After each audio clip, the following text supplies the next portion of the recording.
What's up, everybody? Welcome to another episode of Digging Deeper. It is Anthony here with Bobby, or Pastor Anthony, Pastor Bobby. Depends how much you respect us. The pastors. Yeah, El Pastor. Wait a minute. Wait, that's not what that means. That's when I moved to California. I was like, is this cannibalism? I'm like, but that is so dumb. It's a terrible way to start it. Terrible way. It was a great Sunday. Yeah, at the time of this recording, Yes. Rise City Church. 12 years old. Come Woo! on. Throw up the party emojis. We made it. Party hats. We made it. All the stuff. That is crazy. And I wonder, just by random guessing, there's no way we could prove it now, what percentage of the church, staff included, congregation included, do you think has been here all 12 years? Well, percentage still here. is tough, but I will say the other Sunday, maybe 2 or 3 weeks ago, I asked the question, who has been here for more than 5 years and less than 5 years? And it was about half and half. And That's I can crazy. think of many people that would have been around Rise City time since the early days, like that I've connected with. Yeah. But then also we got to remember there was 100 people at Harvest when we merged with Harvest in 2016. Gosh, that's so true. And so those guys, we have Harvest people that have been in this building for 40 years. yeah.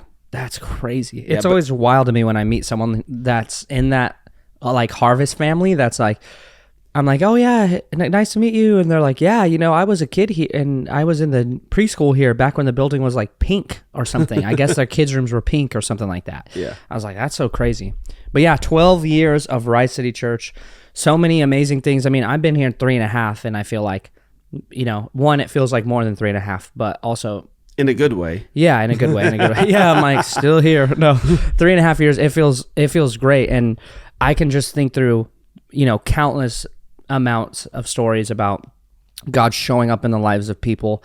I can talk through countless transitions and things that have changed culture-wise, and it's just crazy to think that that's just 3 years. Yeah. And so in the 12-year span, it's awesome to just sit back and think, how many people have been impacted by this legacy of all the different volunteers and all the different staff and all the different events and all the different, it's just incredible to see. So I've even met people in our city who are familiar with Rise, from the different things we've done, whether it's partnership with schools or Santee sledding, even. And so, like, I remember when Megan and I were looking for a house, we stopped by this one house and looked at it, and there was a guy outside, and he looked familiar. I realized later I'd saw him at Santee sledding last November. oh, that's crazy. But he was like one of the main guys there. But he told me a story which he knew of Rice City because of the connection there and what happened with sledding. And I think about the faithfulness of God. Our church, we sit here today after 12 years. We're seeing people get baptized. We've had over 100 baptisms this year, and that's growing. And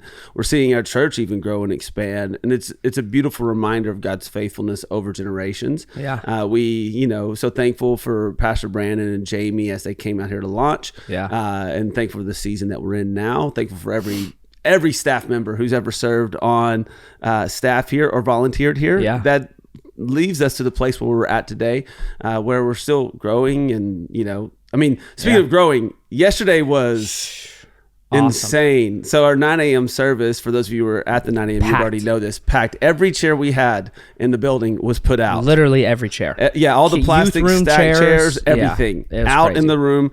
We had, between both services, we had 18 kids be dedicated to the Lord with their parents. And it was beautiful. Yeah, was beautiful. And I think one of the sneaky parts of that service that was beautiful and awesome was, structure. We need structure, right, to a point. But especially when there's kids involved, I love that you prefaced at least in the 9 a.m., you prefaced it with, hey, there's going to be kids on stage. Let them be kids, Let them be kids. Don't be freaked out. And I don't know, that the majority of the room would feel worried about that, but you at least spoke to I think it's a culture piece, honestly. Like we don't take ourselves too serious. I also wanted the parents to feel like it's okay. But it created this moment at the end, which I don't know if you really got to see. You might have because you were on stage, but you were like in the middle of it. By the time we got to the end of first service, there was like 2 or 3 families left, and all the families on stage were it was awesome to see, like hilarious, cute, all the kids like waving around their certificate. Or there's one kid we were watching, and his mom's standing there like smiling, and he's standing there all cute, and like she let go of his hand, and he like dropped the paper and looked at it and just started sprinting straight up the far aisle. And everyone's just watching this kid run. The mom's trying to get to him. Like, it was just so cute. And then when you were praying, it was, I'll say I bowed my head to pray, and then I did a little prayer peek, and I could see there's just kids running across the stage. Parents like pulling them back. I tried to like lay my hand on each child as I was praying for them, and there was a couple of parents I could tell they were like trying to like move the child closer, like, hey, pay attention during this prayer moment. It was beautiful. And then we had a little reception for them in between our services. Gave a gift to the parents. It was a beautiful moment in church for sure. And it's also cool because I won't share their names, but there's like a family who, I don't think they'd care, but just out of respect in case they would, like, there's a family who this is their second kid, and they dedicated their first kid here, and now they're dedicating their second kid here. And the mom posted about it and was just like talking about how incredible it is to have a church family, and how proud of her and her husband she is for prioritizing, like, showing up consistently and getting involved. Like, that's a thing that her husband and her over the last really year and a half have started serving, started volunteering, started all these things. And it's like, now they're here with their second kid. And it was just awesome to see. There's another cool story from someone that was up there dedicating their child yesterday. She started coming to church, a year and a half ago, like about the same time I showed up. It was one of my first Sundays, was one of her first Sundays.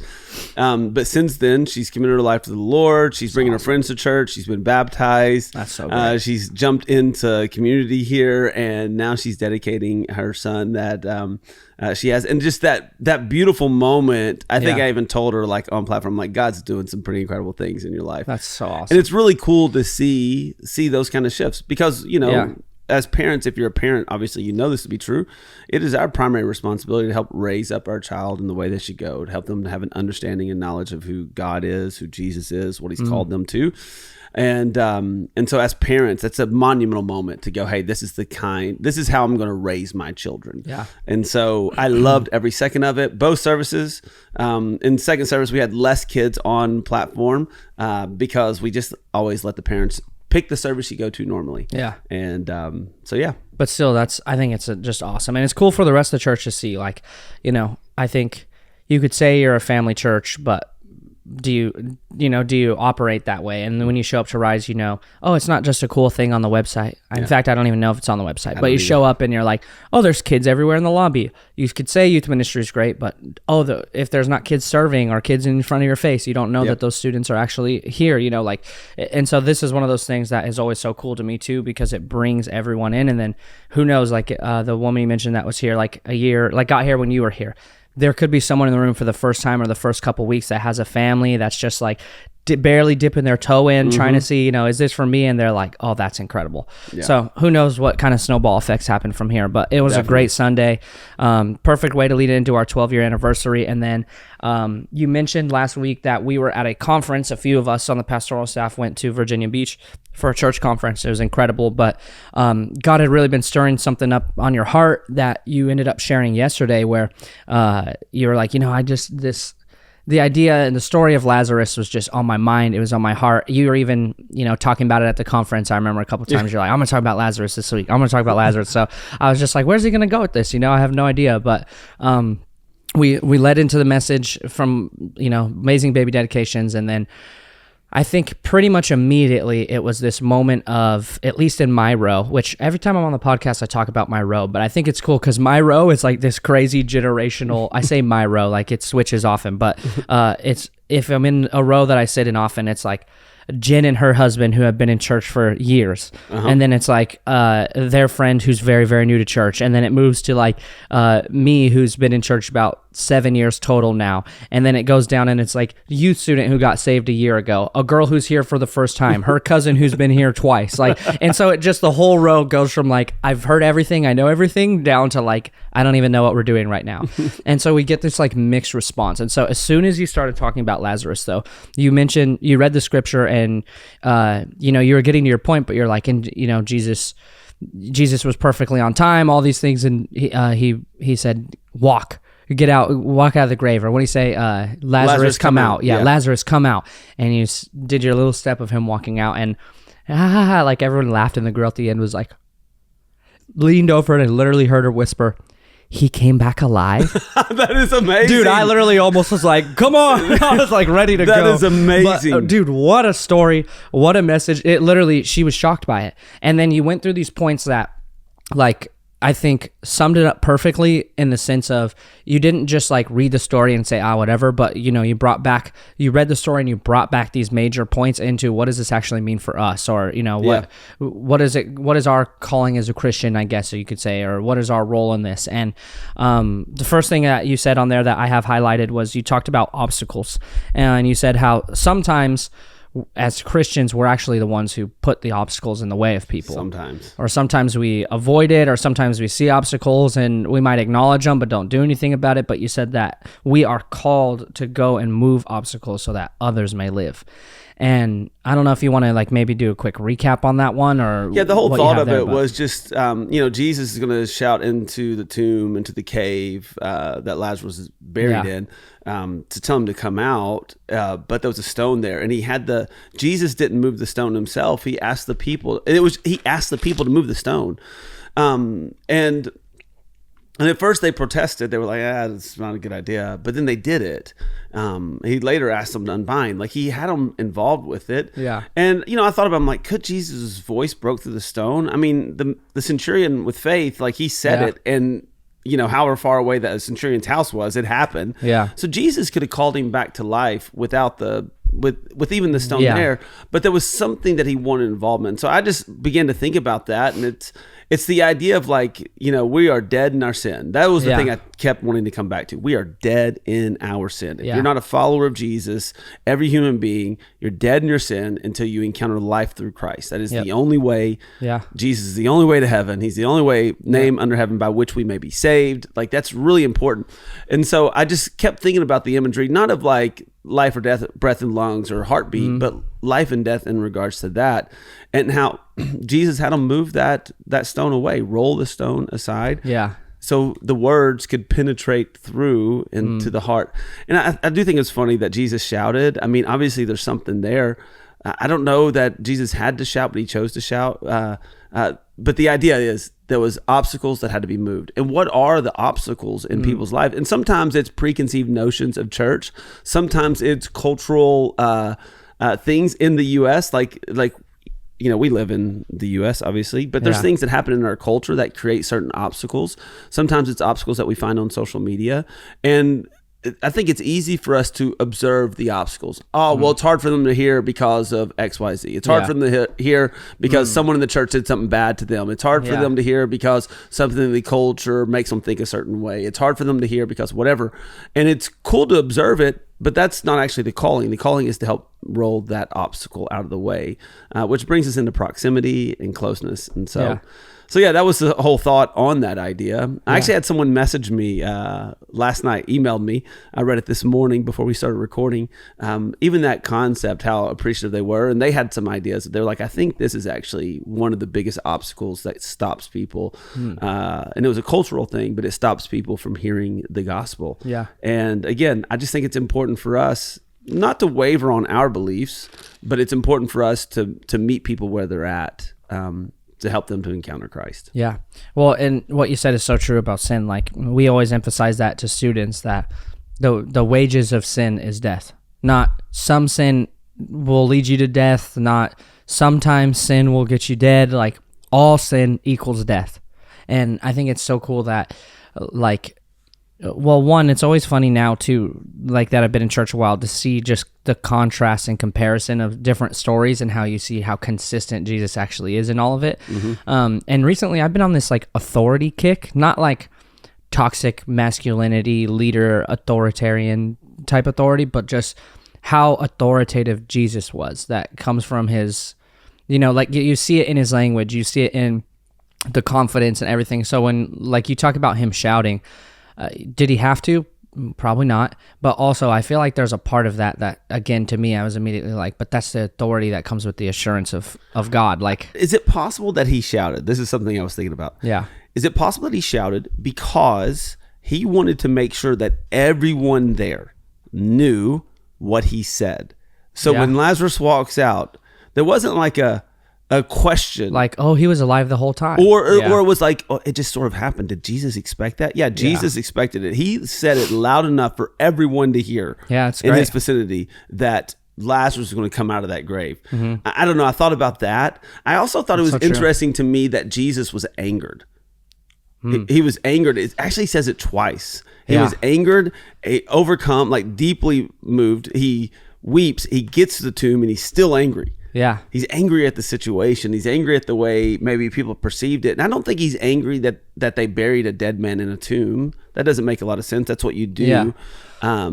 I think part of him was angry with the situation of the mourners situation, which I talked about a little bit. Yeah, and then I think part of him was angered at, he had said, hey, listen, I am the resurrection and life, but people still weren't getting it. And he's about to be. Well, and they're even when he got there, they were pressing him like, well, if you had been here, you know, like if you would have just been here on time, Yeah. Jesus, my brother would still be alive. Yeah, exactly. Yeah. Which was got to be frustrating. Like your whole life motto is just trust me, just trust, you know, just follow me, just trust me. And then they're constantly. And even when, so Martha tells him, she says, Jesus, if you'd have made it here on time, my brother would, earlier, my brother would still be alive. But I still know, like it was something to the effect of, I still know that he will rise one day with you. Like he'll live again with you. But the concept she was saying is like, she's saying the right words. Yeah. But she's missing the power of Jesus at the moment. So that's the whole conversation around, I am the resurrection and the life. That's what I am. That's what Jesus says. And she missed it, and she still didn't gather it. She still hadn't figured it out. Yeah. If you believe, you will see God's glory today, not future. And no one was getting it. And Jesus is chapter 12, he's back, he's in Bethany, which is right next door to Jerusalem. And so in chapter 12, that's when the religious leaders are finding out how to arrest and have Jesus killed. And on top of that, which I wish I would have had more time to talk about this, but in chapter 12, it's powerful.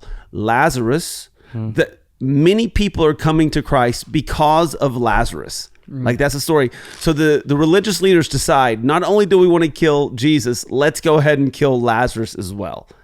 And I think there's a powerful testimony of that, of someone who's experienced the power of Christ in their life, came from death to life, to now living their life as a testimony of the goodness and the faithfulness of Jesus. And now they've been lumped into the same category. We want to kill them as well. And so I think there's a calling for us as Christians that people should, like the enemy should have the same feelings towards us that the enemy has towards Jesus. Yeah. Like I'm not making friends with the enemy. And to clarify, when I say the enemy, I mean the devil, I mean the demons, I mean the spiritual world 100%. That we're in. But they should have the enemy should have the same feelings about us as they have about Jesus. And that's what happened with Lazarus. And Lazarus, because of the testimony of what God did in his life, many people came to Christ. And so maybe you're listening, what is the testimony of what Jesus did in your life? And are people coming to Christ? And if not, live in such a way that moves heaven and freaks out hell, we had a guy on our staff named, when I first got saved, I should say, on the staff. I wasn't on staff yet, but I was a college student. His name was Dan Boone. Daniel Boone, right? Good name. Love it. But he was like, just incredibly impactful in everything in my life and the lives of many others. But I remember he was talking about kind of the same idea, like, if Jesus is the resurrection and the life, you've been resurrected and given life through your salvation. When you say yes to God, you commit your life to him. And he was like, it felt foundational for me, but the whole room was like listening to him teach, and he stopped and he was all, let me ask you something. Do people know you're saved? And he just kind of stopped for a second. I remember sitting there thinking like, what do you mean? Like, yeah, everyone here knows. Obviously, I'm at a Christian college, bro. And he was like, do the people in your life know that you have been renewed and redeemed by Jesus?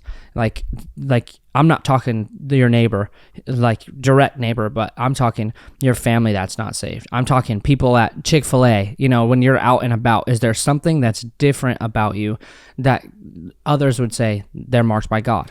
God's done something in their life. Reminds me of what happened. So like we already talked about, some of us were in Virginia this week. So on the flight back, it was me, Anthony, and Robbie. We were sitting at the terminal, and we saw this person who had a shirt on that was obviously a Christian shirt. And so we asked something about the shirt. It was like a high school girl. Yeah. But she had on this like sweatshirt. It said something about the Lord is something. I don't You remember. say, Jesus is my savior, and that's the reason for my hairstyle. Or something like that. Random. Yeah, something very random. And so made like 2 seconds mention of it. We were just in the terminal laughing. We were just having a good time because that's what we do. And we ended up getting on the plane, and we looked over, and it just so happened She sits directly next to me. yeah.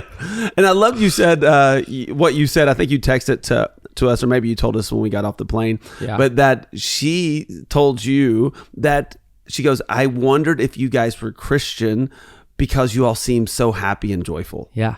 And I thought, that's powerful. Yeah. Like that simple thought, like when people encounter you, whether it's for 2 seconds, I mean, literally 2 seconds, or all day at your workplace, do they go, man, I just noticed something different. Something is different about you. The joy that you have, the peace that you have, the patience that you have, the fruit of the Spirit that you have. Yeah. Let's be honest. That's what all that is. Yeah. And so 100%. Yeah. So do the people in your fruit world you bear, know that's great. The evidence. Yeah.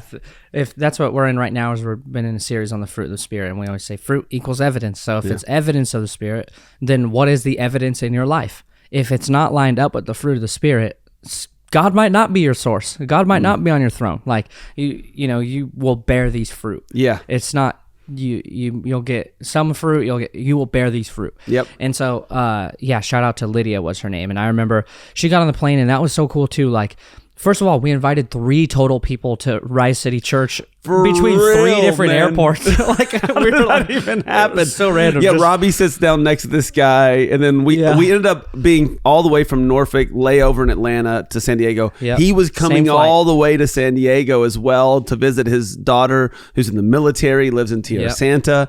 He was bringing his granddaughter with him. Yep. And we chatted the whole time. I think Robbie said he invited him to church as well.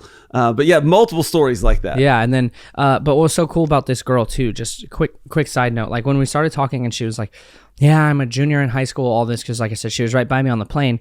She was like, she kind of initiated the conversation when she sat down, because we were all still laughing when we sat, like joking around and stuff, and she sat down and she was like, so are you guys, she was like, you guys are Christian, right? That's how she started it, like just fully assuming.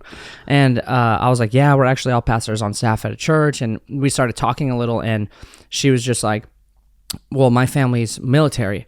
And so my dad just retired, so we're finally staying where we're at in Washington or something. And she was like, but we've lived in like 5 different places. And so she was talking about, here's a little 16-year-old who was talking about how difficult it was for her to keep a relationship with God because she was constantly having environments that were changing. And again, if you can't follow Jesus and not believe in church, right? The church. You can't be like, oh, I'm a Christian, I follow God, God's first in my life, and never attend church. Yeah, you're part of the body. Yeah, it's part of the body. But you could see that played out, like when we talk about things like joining a life group, when we talk about things like getting involved and serving, when we talk about, like, that's not just like on a brochure that every pastor gets that's like, yeah, talk about these things. It's because we know that is like your best life is on the backside of those things. Because even hearing this young lady talk about this, it was like, it was so hard for me to get involved, but I always knew God was real. I would have encounters and I'd have moments, and then I ended up at this church in Washington where we're not having to move. And she was like, and it's like, she said, God took me to a whole nother level. And I was like, that's awesome. And we talked like, I don't know, 8 minutes probably. We got done the whole flight. She's sitting next to me, Bible app on her phone, commentary on her tablet, and then she had a book that she was reading. I don't know what it was, highlighting, and it was a Christian book too. And I was just thinking, like, this next generation, man, like it pumped me up, and I was all, maybe this is the youth pastor in me, or I don't know. I was like, but this is awesome. Like, how random, but also how incredible, you know? Yeah. And now I'm veering off of the message, but it was just a cool moment. Like, but all of it comes back to what we're talking about though with Lazarus. If we're going beyond the point of the message, it is Lazarus' life was impactful for the gospel in a powerful way. He was a threat to the enemy. Yep. Is your life impactful for the gospel in a powerful way? Is your life a threat to the enemy? Yeah. Or is the enemy like, oh, you woke up this morning, no worries. That's so good. You know. No. And so let's go back. You mentioned it briefly, but you talked about the hired mourners. Yes. And I think I've heard him talked about, but I think it's been a while for one, but also two, the way you said it was just like, it sparked multiple thoughts. I think that's actually what took up most of my notes. But these people, explain what a hired mourner is again, real quick. So actually. in biblical times, it's mentioned throughout Old Testament and New Testament. The idea is that for like moments of grief, funerals, moments like what Lazarus experienced here, he's died, that there would be mourners that were hired to come in to increase and amplify the grief, the wailing, the crying, the emotion of the moment. And so that was a common practice for the day. I referenced the one when Jairus' daughter, the mourners were in the room and Jesus has them get out of the room. Again, because why were they there? Sort of situation. Similar scenario here. So Mary stays inside. She's the emotional one. Martha goes out to meet Jesus. She's not the emotional one. I find it interesting that the mourners stayed with the emotional one. When Mary goes to leave the house to go to Jesus because she got word that Jesus is here and he wants to see you. It says the mourners followed her because they assumed she was going to the tomb to mourn and grieve more.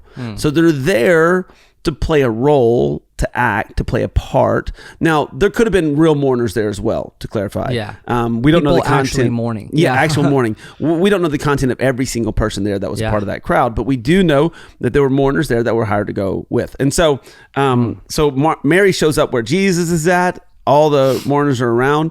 And the whole concept that I kept thinking about is they were there. They were in it. I think I said this. They were in it for the paycheck.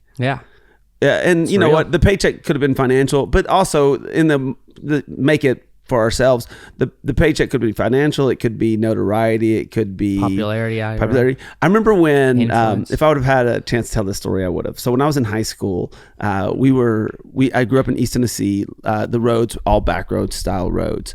So lots of hills and turns and whatever. San Diego's like, what's a back road? What's a back road? 2-lane roads that you drive as a high school student, you drive way too fast on. Oh yeah. And so we used to do dumb things. That's all I could say. So we were leaving a basketball game. We were watching it, and my buddy was in front of me, and I was behind. And we're flying. When I say we're flying, man, we're flying. It's stupid. And he's in front of us, and he tops this hill that's a turn. So it's like you go up the hill and down the hill really quickly, and it's a turn. And when he gets to the top of the hill, his car comes up off the ground, twists sideways, and then on the backside of the hill hits the road again, and then shoots across into the ditch and flips and corkscrews 3 times. Now, the truth is, the kid was fine. He wasn't even wearing a seatbelt. Wow. We pull up to the car. We're at the side, and he gets out of the car and literally attaches his seatbelt to the car because he thought he was going to get in trouble with his dad, who was a police officer, because his seatbelt wasn't attached. That's how all that went down. Honestly, grace of God, the kid wasn't injured. Yeah. That's crazy. He goes to be with his dad. We didn't wreck. We go to the party where we're going to hang out. I'll never forget it. I didn't get in a wreck. Yeah. I just watched the guy flip his car and walk out of it. I'm not even worried. I'm not thinking 2 things about it. And I get to this party where there's 30, 40 high school students. And these girls keep coming to me, are you okay? Are you okay? And they're wanting to hug me and console me and make me feel better. And you know what I did? I was like, at first I was like, yeah. My neck's and then a little I was sore, like, oh yeah, it was a little freaky. I was worried for my friend. And I started to play into the emotion so I could receive the attention that was coming. And I think that is part of the hired mourner as well. We borrow the moment to actually, I always look back on that with myself, by the way. And I'm a little disgusted with the way I was a high school kid. What can I say? So, but that's the hired mourner. They weren't actually mourning, but they were in it for what's in it for them. And so when they're there and they're about to see a miracle, the reality is I love it that you talk about the student who was like, wait, he came back to life? Yeah. Because the mourners that saw him, the rumor began to spread. Half the people were like, oh, this is real deal. And others went and told the religious leaders what happened. Mm-hmm. They went and told on him. Yeah. What are you doing here, man? Yeah. They were like, I don't like this system. I don't like what's going on here. I'm going to go tell on him to the real religious leaders who, whatever. Yeah. These other sources of life, air quote, on that one, who I think are going to help me out, whatever. And so, that's the hired mourners. But I was challenged by it in the mind, 2 ways. 1, myself, and 2, my people. when it comes to myself, I feel like as a pastor, and I mean, this is true for everyone, but also especially as pastors, like, why are we doing what we do? And I mean, when I say what we do, I mean everything we do. Like, take it down to counseling, not just services or anything. Like, if I'm in a one-on-one meeting with somebody, do I genuinely, like, am I still in the heart space and the mindset of God can change their life because God raises you from the dead?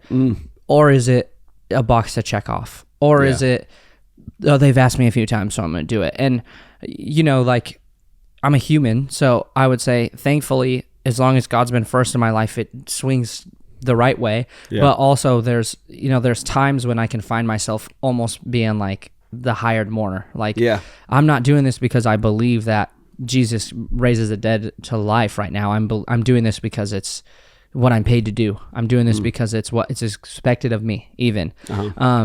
And I think it's like, it just felt challenging to me like that. And then for my people, which probably this is in a broader sense would impact more of the people who heard it. But like, who are the people around you when you are going through something in your mourning? There is a proper level of grieving that you need to do. We all know that. Yeah. But there's also such thing as grieving too much. There's also such thing as holding on too long, That's the whole Ecclesiastes 3. There's a time, there's a time to mourn, there's time to laugh, there's time to cry, there's time for all of that. Yeah. But if you have like the people around you, they're amplifiers, right? Like, so what is it that they're amplifying? Like, are they echoing your emotion and your feelings and your grief, or are they amplifying, acknowledging your emotions, your feelings and your grief, but amplifying the fact that, God says it's not over. And even if you are grieving someone who's lost, that's not physically raised from the dead. Like, are you in a spot where you're mourning the loss of them physically and being like, oh, I'm just never going to see them again? Or is there a part of you that's like, oh yeah, that's right. They gave their life to Jesus. They're in a place that we're all going to be one day, something way better than where they're at here. Yeah. And so I think the people around you and the voices around you, they could easily slip into that hired mourners, mindset. Even beyond just the idea of, of life and death. Yeah. I would say that's true for every aspect of sure. Like the people in your world, the people that are closest to you will pull you in whatever direction, and you want to make sure you're surrounded. So if you lose a job, is it, well, you should go sit, complain, and go get drunk to make yourself feel better? Or do you have people in your world encourage you, challenge you, inspiring you to trust God in the process and, keep moving forward? Whatever it may be like that, I think there's a lot of wisdom there. Yeah, I think it's so true. And I think, the amount of times that I could look around and see, I don't know, it was just cool. Like, the amount of times I looked around in the middle of the message and saw people like nodding along and all of this, like how important is just the end result of this, right? Like, yes, you can break down the whole story, but the dead man was raised again. And this is a consistent theme in life, Yep. And I think that it spurred me on to just be like, between the conference, between the service and the message, like, I'm ready to see more dead things come to life. Yeah. And it was just incredible to see, like, that girl in our row. The dead man came alive? Like, it's like, like this is what happens for every single one of us. Like, it's not a coincidence. The story is, Jesus was in the tomb as well. Jesus raised from the dead as well. Uh-huh. Like, that's not a coincidence that you're just like, oh, it happened for both of them. Like, there's a series of themes all throughout Scripture that we see all throughout life as well. That point to who Christ is. Yep, point right back to who he is. And so I thought it was so cool. The coolest part about that girl in our row that said that, I didn't get to talk with her. It was the middle of the message, but it ended, and who started talking with her was the student right next to me who got saved a year and a half ago. Oh, wow. And she was like, immediately I heard her say, well, you become a new creation. Have you ever heard anyone say that? And I was just like, I'm so proud. I was like, this is awesome. This is so cool. And like, it's just so cool. Like, this is what happens too. Like, they went and talked, and some of them were talking about what happened. Lazarus was hated by the devil and the demons the same way that they hated Christ. That doesn't shock me either. It's all the same today. Like, there is a multiplication effect that happens when you see something dead come to life. Yeah. And it's not always physically, right? But spiritually, we are all dead in our sin. And so when we give our life to Christ, we become alive. We receive life Yep. and We're life to the born fullest. again. Yeah. And life to the fullest. And it is incredible to see the multiplication effect that has happened, for thousands of years now for Christians in general, but also coming back to the 12-year anniversary too at Rice City. And I think the season we're in right now is probably in my 3.5 years here. And it's not, there's times and seasons for everything, but we are in the most evangelistic, I guess, for lack of better terms, season that I've seen us in. Like, it feels like we're having people come in that are brand new. I don't know what this is. Oh, I'm getting saved. Oh, I'm getting baptized. Here are my 3 friends. Yeah. Oh, here, these 3 friends, 2 of them, yeah, I'm saved. I want to get baptized. Okay, here's my 3 friends. And it feels like everyone I'm meeting right now is either a brand new creation or right there. Well, it's the harvest is plenty. The workers are few. Pray the Lord of the harvest to send more workers to his field. I believe that our church collectively is at a place right now where we're going, hey, that's real. That's real in San Diego. I mean, all the merch drops we just had, half of them said, "For God so loved San Diego." It's true here in this region. It's true in our families. It's true at our schools. It's true at our workplaces. The harvest is plenty. The works are few. So let me be a worker in that field. Yeah. And that actually goes back to what I said yesterday. I was like, when's the last time you've led someone to Christ? Like, your life has led someone to Christ. And not just on like bring them to church on Sunday. When's the last time you've had a conversation with your friend? Like maybe you're listening to the podcast middle of your week right now. When's the last time? Maybe today is when you should begin to talk to someone about what Jesus has done in your life and let them hear the hope that is only found in Christ. Yeah. And they church, see it. Let them see it. Let them. And church is a part of the process of any believer's discipleship. They don't have to get saved on a Sunday morning when I'm talking. Someone can get saved on a Thursday night. It doesn't matter who's communicating. But it does matter that we're all involved with it to some degree. In some capacity. That was your last point that I have written down too, was we are called to go teach others to walk in the way of Christ. Or maybe it was your second to last. But we have a responsibility in that. You were dead and now you're alive. Great. Don't stand and celebrate. Don't just be like, I used to be dead, now I'm alive. That's great. But tell everyone. Like, you have a responsibility to show in that. And the next thing you have on there is a quote that I thought was the best quote. I even put a fire emoji by it. But you said, be careful not to assess who is worthy to have the obstacles removed in their life. And this is a big one with our students right now, is it's not up to you to decide who deserves getting saved and who doesn't. Everyone deserves a new life. It is God's will that none should perish. Yeah. So he desires all. He died for God so loved the world, the big bad world. That's the actual, for God so loved the world, he gave his only son. Yeah, I thought about that one heavily, because I do think it's easy for us to get in a place where they're pretty bad. Culturally, they're pretty far off. And we assume that maybe they're not in a place where they could actually hear the gospel. And maybe they won't hear the gospel. I'm not saying they will, but I'm not gonna refuse to live a life that shows them the gospel just because I assume maybe they can't hear the gospel because their life's so far gone. The truth is, we're all so far gone. Yeah. And the guy who is loaded with all the money in the world, who's far away from God. Yeah. And the guy who is jacked up life, who's far away from God, they are both equally dead in their sin. It doesn't matter how much affluence you have, how much influence you have, how much notoriety, how much money. It doesn't matter how much how much drugs you're addicted to, not addicted to. It doesn't matter how much sex outside of marriage you're having. It doesn't matter. If you're dead, you're dead. Yep. And so the reality is what we often do. It's like maybe we look to who's more influential, affluent, maybe has morals, cultural morals that have permeated our society that are similar to church. And we're like, oh, I can help them. They're going to agree with this already. The truth is about the gospel, it's offensive. Oh, yeah. So it's going to be offensive to that guy as much as it's going to be offensive to the person who's on the other end of the spectrum. It offends the way you're living because you're living in sin and out of sin. Yeah. And so, don't assess who we think is worthy. Yeah.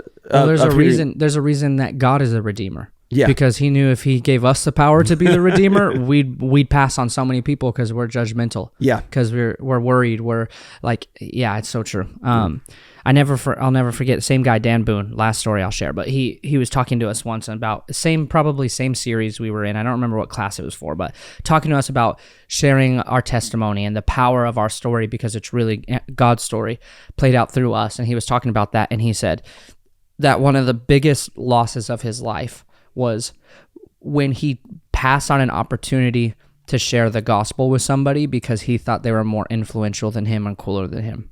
Wow. Because he was like, when I was in seminary, I remember meeting this guy out and about, and I did not want to talk to him about God. Literally what stopped me was in my head, I was like, he'd be better than me at this. He'd get further than me at this. And so I didn't.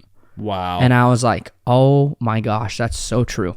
Wow. And he talked about that like for a while, but don't be people that just first of all, don't be people that recognize the obstacles in people's lives, but don't be people that do nothing about it or assess them and say, oh, they'll figure it out, or this is someone else's job. Take responsibility, take ownership, roll the stone in people's lives. That way we could see the dead come to life, and we could see that played out through the multiplication of faith everywhere. Amen. Yeah. Awesome Sunday. Super pumped. Hey, if you are listening to this, which is a lot of you, this Friday night, if you're a man, we have our men's event. Make sure that you are there. It's going to be a great night. We have Pastor Israel Campbell, a good friend of yours, mentor in your life, maybe. Yeah, pretty even. much, yeah. I'm excited.